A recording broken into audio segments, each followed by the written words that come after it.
This was the Essex and Suffolk Estuaries ride. It's a 100km Audax, or maybe it was 102.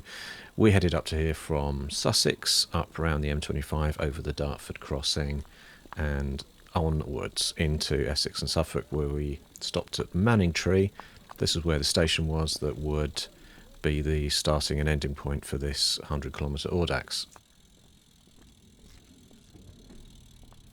As is the norm with an Audax, initially you sort of gather together.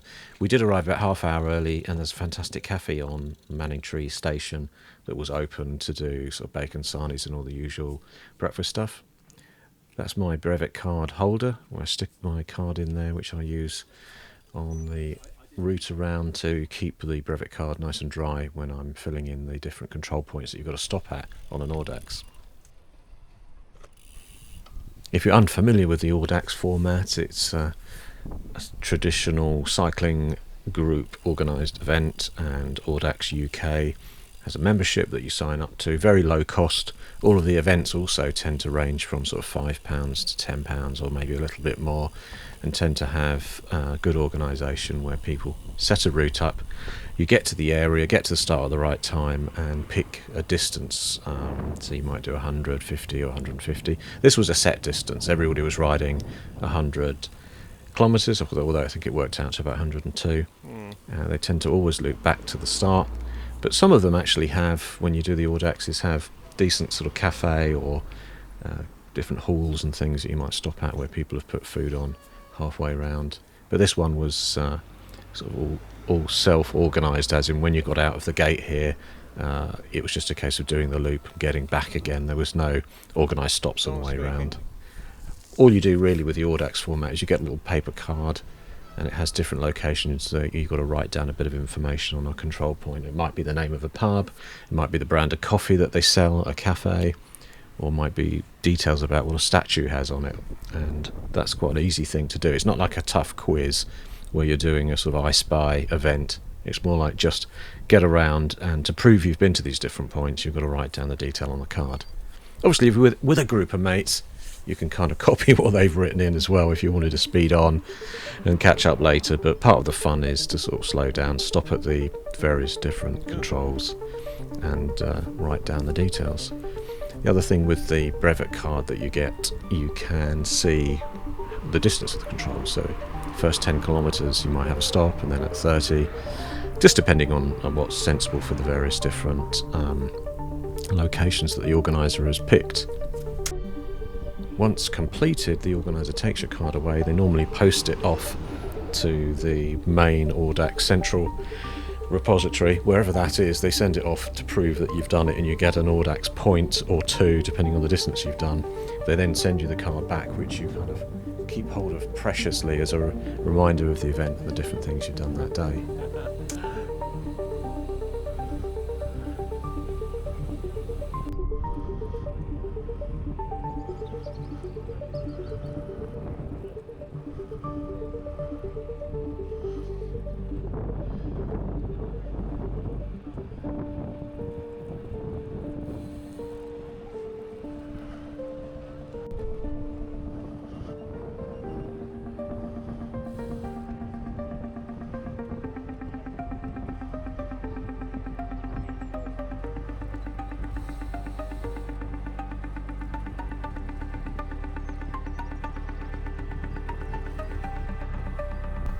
As with every Audax I've been on, there's a great mix of people, young, old, not so many young really I suppose, but mostly experienced riders, and combining some people that are going to go steady around as a tourer, some that want to go a bit faster, but all polite and friendly, tend to have all the usual good, safe approaches to cycling, as in they'll show you when there's a hole in the road, and lots of potholes around in the UK at the moment, so that's kind of help that you need, is to point out where there's trouble in the road. So people do that.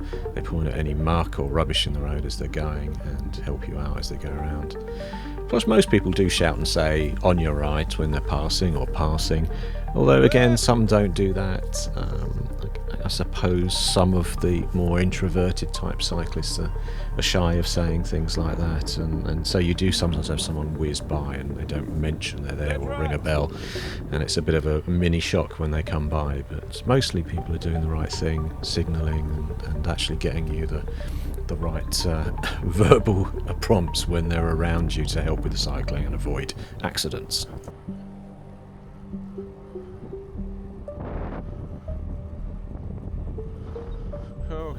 Essex leading into the Suffolk area, which we did here. We went sort of on one side of the estuary, I think was Essex. As we headed further north, you kind of cross over into Suffolk. There's a couple of key geographic features that I really love. One of them, there's my brevet card in its plastic holder, legs spinning around rather slowly there. But this is what I really love about the area, is that the skies are so big, because the whole region is flat, which has its big bonus for cycling as well, in terms of being able to get some pace up and keep going. It's the big skies from having that flatness. You just really do feel like you're in a nice open area when you get out into the country lanes as well. It's just a lovely spot of the UK, having that flat area. And also the type of fields and agriculture here means there tends to be less animals, which means less hedgerow. So you get these fields like this where you're whizzing along, you can look out, and then instead of a large hedgerow, which I'd see in Sussex all the time where I cycle, and Surrey, Hampshire areas where and Kent, tends to be high hedgerows, and you might get really beautiful section, and then looking around you can't see anything but a hedge, and that can make you go a bit crazy after a while. I've done some long rides where there's been nothing like hedgerow the whole way, and you can't get much of a view. So yeah, there's great benefit up here. I can't give it much more praise than I did. You still get the hedgerows, but then you get stunning views of the sky into the distance, which comes from that great flatness that they have around here. So it was a lovely sunny day really, and temperature's perfect too. Didn't need long leggings or anything on, just had shorts on, and actually got quite hot in my jacket as well. I had to strip it off at one point in the sunshine. And temperature wise, probably 13 to 15 at its peak when the sun was out. It did get a little bit cloudier and quite windy towards the coastal areas as well. I think it's fair to say for the UK, perfect cycling weather though, and these roads leading through sort of pleasant old villages and towns really made a difference. It was great fun for the ride. So I had a fantastic day, but I did have a little bit of trouble physically because I'd broken my thumb about 6-7 weeks before this. Had a holiday in Ireland in early Feb, and after the return, long drive basically and ferry, got home, took the bike off the rack, and then had a sort of cycling adjacent injury by getting my thumb caught in the bike rack, falling sideways and then breaking the thumb. So I had it strapped up for about 3-4 weeks in a brace thing, and it's recovered fine, but during that time I just wasn't able to move properly, so I ended up hurting my back because I was lifting wrong, not having the right hand to use. And so riding today I felt like I had a sore back. My right hand where the thumb was injured was still a bit sore as well, so the whole day I was feeling a slightly bit uncomfortable, but had a lot of fun all the same. Just as every Audax again that I've been on, you do bump into people. So there's a couple here that happened to be from Horsham, which is just a few miles from where I live, so we were chatting away about cycling as you speed along. And this whole first section, the whole sort of first 30 to 50k or so, was really fast, really flat, and a great fun experience because we're kind of weaving backwards and forwards between a small group of us, and you find yourself feeling like you're flying along and you just forget the time and whizzing along. Also, minimal hills, again, because it's Essex and Suffolk out here on the east coast, tends to be quite flat too, so it's a great fun experience if you want that flatness for your ride.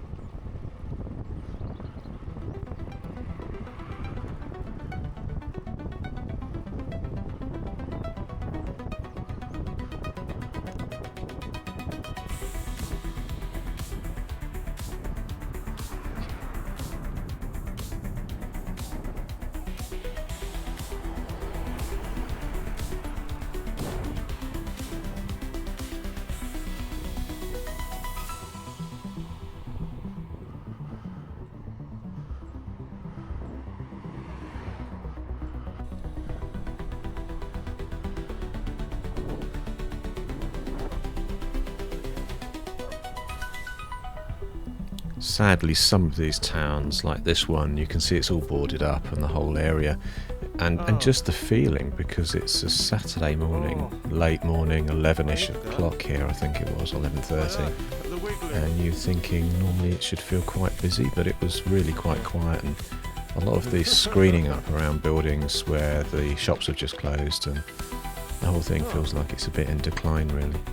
And sadly, with the state of the world at the moment, these kind of places feel like they might be still in a bit in decline in another 10 years or so time. You just hope that there's some kind of revolutionary moment that happens where some kind of trade can pop up that fills some of the shops that are closed. This area seemed a little bit busier here, but this town in general had that sort of vibe of everything being a bit closed up and not a lot there to see, really.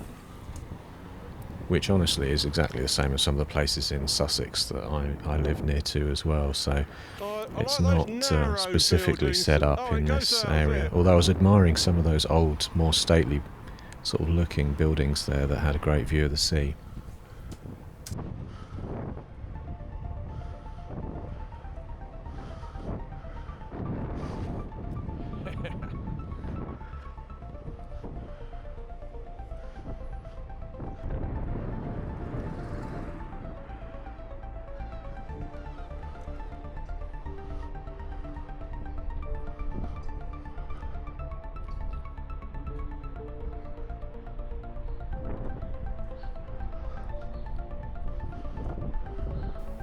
At this point we had a control coming up, so I was kind of glancing down to remind myself of what I was needing to look at.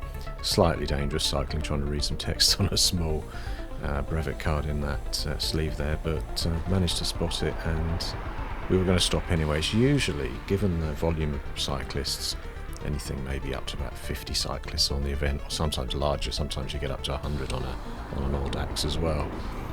So there's typically someone at one of the controls, so you can sort of cast your eye around and you kind of think to yourself, that must be the control point, because there's half a dozen cyclists have dismounted and they're sort of looking around to find the name for that control. And as you can see here, this was one where you got to the control point and then you cycled back away from it afterwards.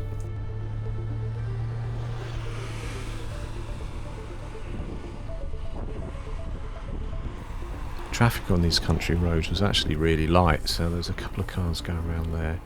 Nice to see the Ukrainian flag up there for the support. You can see, what was that, about 4 cars came past, but then you sort of get none for the next half an hour, so or just the occasional 1 or 2. So that was not typical for the area here when we got out into the country lanes. That typically there were pretty much no cars at all, so you get a really nice, comfortable feel that you're safe out on these roads without too many vehicles.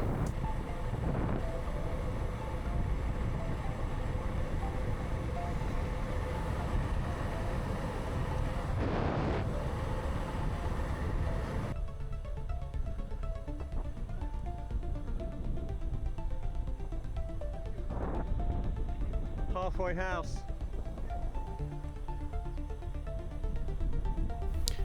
Even though there were not that many hills, we did have some great kind of inclines and areas where you've got some nice downhills, like this bit with a lovely view of the sea. It doesn't come out very well on the kind of GoPro view there, but we had the estuaries in view a lot of the time that you could sort of glance over to, and then you'd get some nice sort of speedy downhills. I think over the 102 kilometres it was around about, well, at least my Wahoo said there were 400 metres or so of climb, and on the actual Audax it said 600 metres, so I don't know how accurate that was. Probably I'd say it was maybe between the two in terms of elevation change, but it wasn't tough. There were a couple of hills where you had to sort of get yourself up them towards the end of the 100 kilometres when you're feeling a bit more tired after sort of getting cafe legs for a while, but generally speaking, had some great nice fast bits there. I think I was doing a 39-40 kilometres an hour here, so fantastic sort of speedy section that felt a little bit downhill for a while.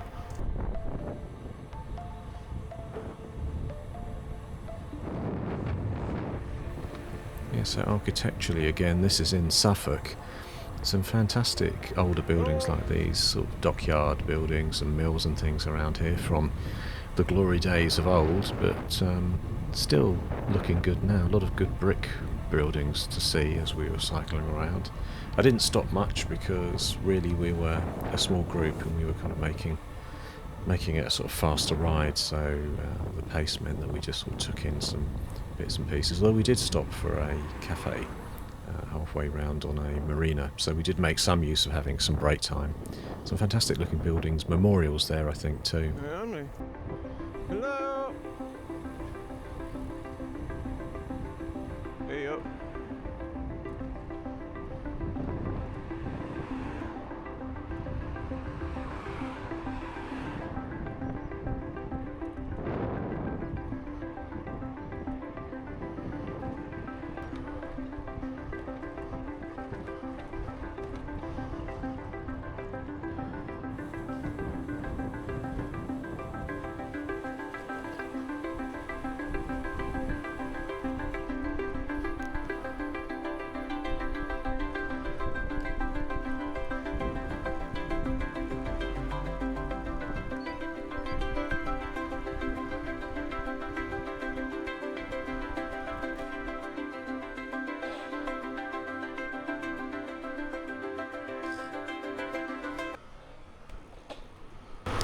Frog!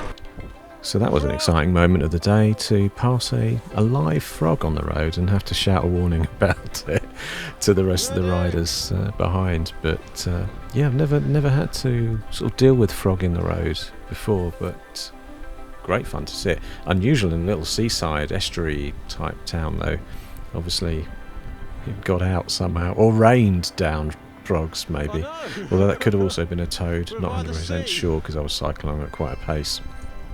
So quite a strong feeling here of this area being slightly better kept and more active, more people in a little market thing there. And this is on the Suffolk side of that estuary, whereas the Essex, more southern side, it just did feel a little bit more run down from a town and layout perspective. In that seaside town looked like it'd seen better days, whereas that one just there obviously had a nicer feel to it.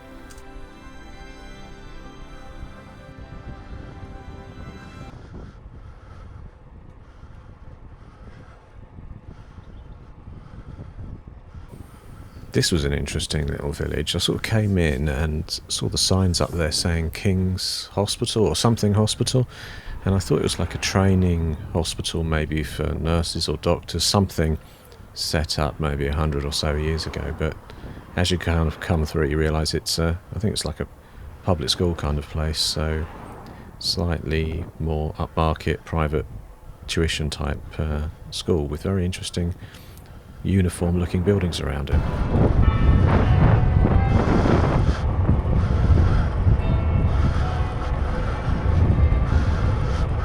Just caught the end of the bells as well from that tower there on some sort of chapel or church, something to do with the school, unsure. Interesting place. I'd like to know the history of it because it looks like it was maybe set up as a public service but then maybe became a school or something. Probably need to Google it, but it's of course, my mind's thinking Suffolk village, strange cultish, Hammer House of Horror, everything sort of retro horror from the 50s, 60s and 70s that could possibly be going on in a strange little chocolate box postcard type of strange village like that. Had a certain vibe to it. I guess it could be, actually would make a great film set for some sort of Black Mirror strangeness.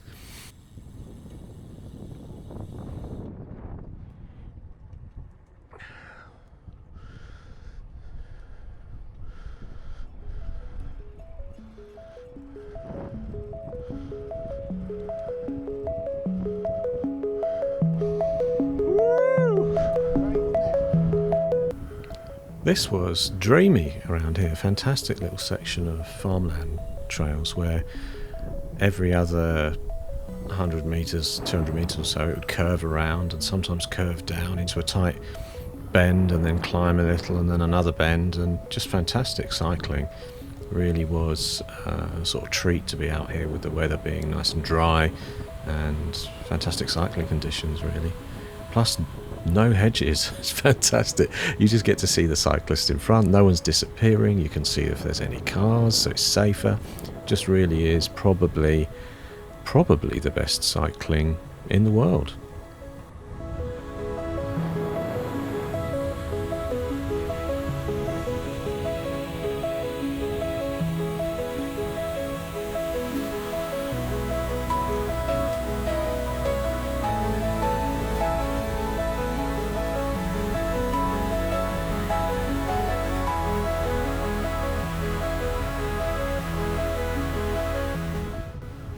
My friend John on the right had a brand new bag, sort of handlebar bag on the front there, and it's a Root Works, which is spelled W-E-R-K-S, handlebar bag. It has a hard top, which is its key selling point, because you can actually fit your bike computer or mobile with a quad lock on it onto the top of it. Fantastic little boxy shape as well, so you get that Randonneur style front square box to fit larger amounts of things. I actually have a barrel style bag from Wizard Works on the front of my bike today, but do really like that Root Works box. The fact that you've got all your gadget points all around it as well. You can even put lights and things on the side of it that have screw-on points. Really sensible Mr. Gadget style bag, really.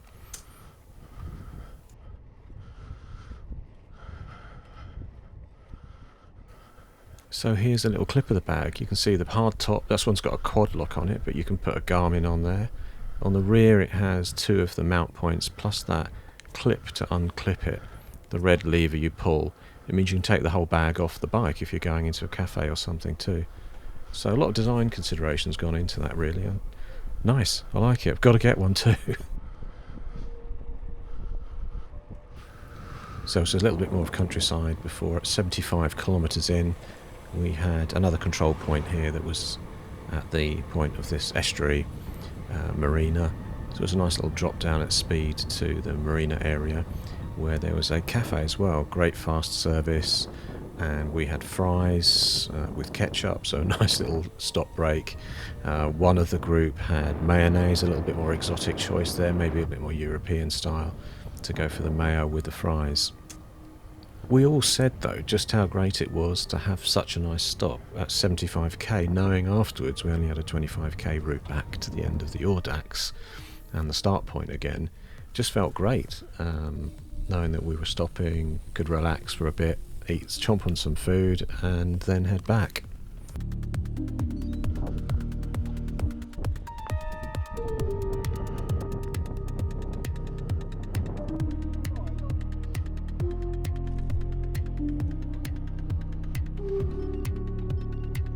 Heading back out of here, I was reminded of Isle of Wight trips, this whole bit where quite often on the Isle of Wight there's some steep coastal areas where you have to sort of drop down.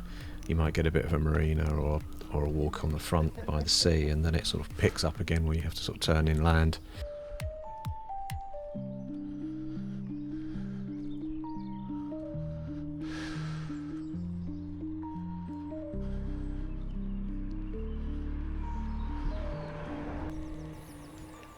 The route back from that 75k point along the estuary where we came across this bridge, and then we had to another control point where there was a kind of farm shop, food hall location. It was very fast. It was interesting actually because of the bad back that I had mentioned earlier in the ride, and the sort of soreness that ended up going down one of my right leg as well after the cafe. For some reason my leg came out feeling like it was inflamed and sore from like hip to toe somehow. I don't know how that happened, but at this point we were still sort of speeding along really at 30 kilometers per hour, and I suddenly thought, hang on, I'm going really fast but I'm really tired and worn out and sore and sort of struggling. But I was thinking there's no way at this point, if this was a hill, that I'd be going with any sort of pace, but given that it was a flat section again and benefits of Suffolk, I was still going strong. As far as the bike computer was concerned, I was going fast.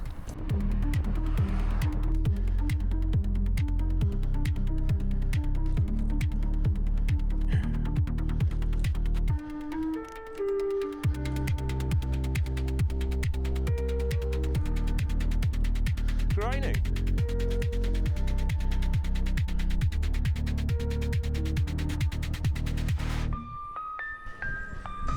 It's not the last So I really enjoyed this last stretch because was essentially like a farm trail type thing that cut off the main drag, and it was just really pleasant and different little concreted section. Great again for any bike type, even a road bike. And obviously the whole point of the day was that it was a road cycle. There were no major little cutaways or sections that took you on any bridleway or anything, but just this little section felt different and interesting. And I was sort of cruising along really by this time because I was a bit tired as well on the way back. And there was a couple of minor climbs just before we got back to Manningtree, but it wasn't too bad at all really. I must admit at this point I started to do a thing that I normally do on a 200km ride, and I think it was because I was tired that I was sort of flipping between how much longer have I got to go. Oh, it's 9 kilometres. 2 kilometres later, oh, how much longer have I got to go? I just look at the bike computer. Oh, it's 7 kilometres or so now. And you do tend to get into this, I don't know if it's like that mobile phone age where you just want to check something or check a device all the time, but I only do it nearer to the end, and particularly on a 200km, which I've only done 2 of those longer rides, and I just found the last 10-15k I was just constantly checking how much further. But yeah, I did do that a few times, but then sort of relaxed into the last section over this really nice reservoir, and there was a lovely climb after this as well. That was only a small incline, but a fantastic little ride.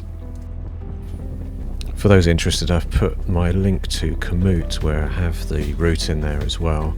And obviously these change year on year with these Audax rides, but it's something to look at for the route if you're looking for a 100km ride in this area. So a big thank you to Raymond Chung, who was the organiser of this Audax here. He made it really smooth in the morning, quick pickup of the brevet cards in the station car park, then straight into the ride, no fuss, and he was there waiting at the end to pick up the cards off you, the brevet card which is going to go away, get stamped and verified that you've succeeded and get your Audax point for the ride, so that's nice too. And very pleasant experience, so fantastic. We really want to be back again for this one next year, just because it feels like a good early season ride, especially if the weather's like this as well. So here we are back at Manningtree station, which was the start and end point of the ride. We came in our car and John drove us up with a roof rack for the bikes, but the final stopping point was in the cafe, which at the end of the platform here, which was a fantastic cafe. We had 3 filter coffees, 3 full breakfasts, sandwiches, rolls in the morning for 14 quid for 3, which was great. And they also served beering there. A real classic old school cafe on the station. Fantastic. Thanks for listening, and thanks to the organisers of the Audax.